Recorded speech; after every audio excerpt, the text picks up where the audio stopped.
Australia.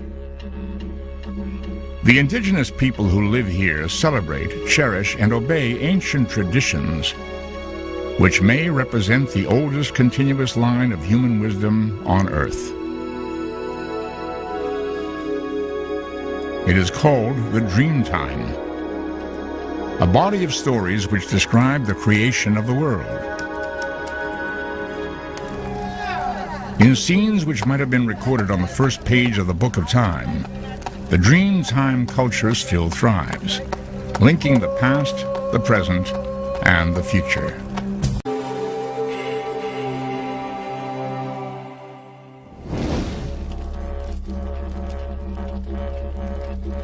To anthropologists, the origin of the first Australians is still shrouded in mystery.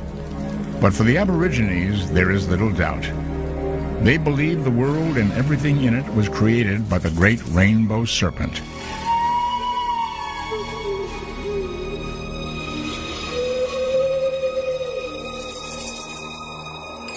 Let me tell you a story. In the earliest days, when time began, spirit beings lived.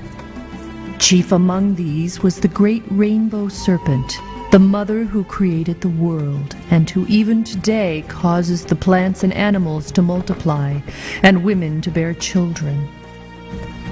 In the dreamtime, the rainbow serpent took a husband, and from their union came the first people.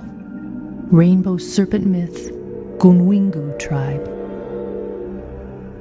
They say, we were always here.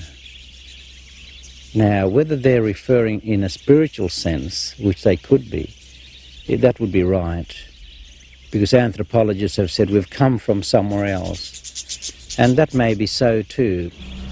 I think our people always say, we were always here.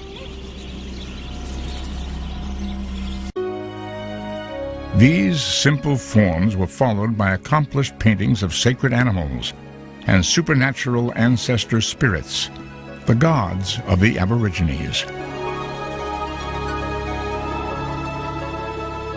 The most sacred deity found here is the great rainbow serpent.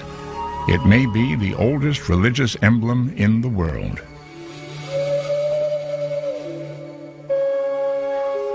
For perhaps 60,000 years, sacred stories have been told of the great rainbow serpent.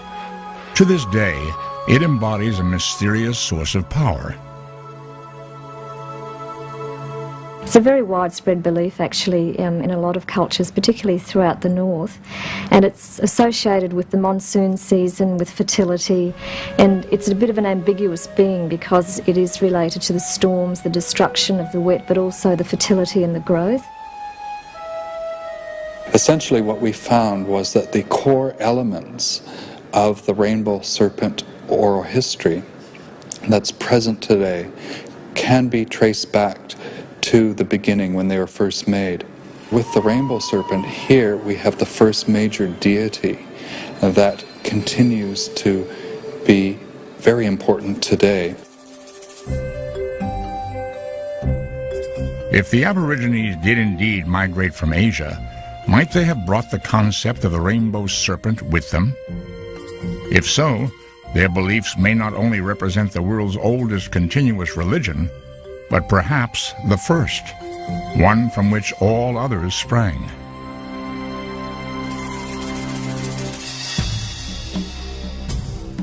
Yet, unlike other religions, the Aborigines did not build churches, mosques, or temples. Their sacred songs were never written down, but painstakingly memorized by generation after generation, passed down through rituals of song and dance.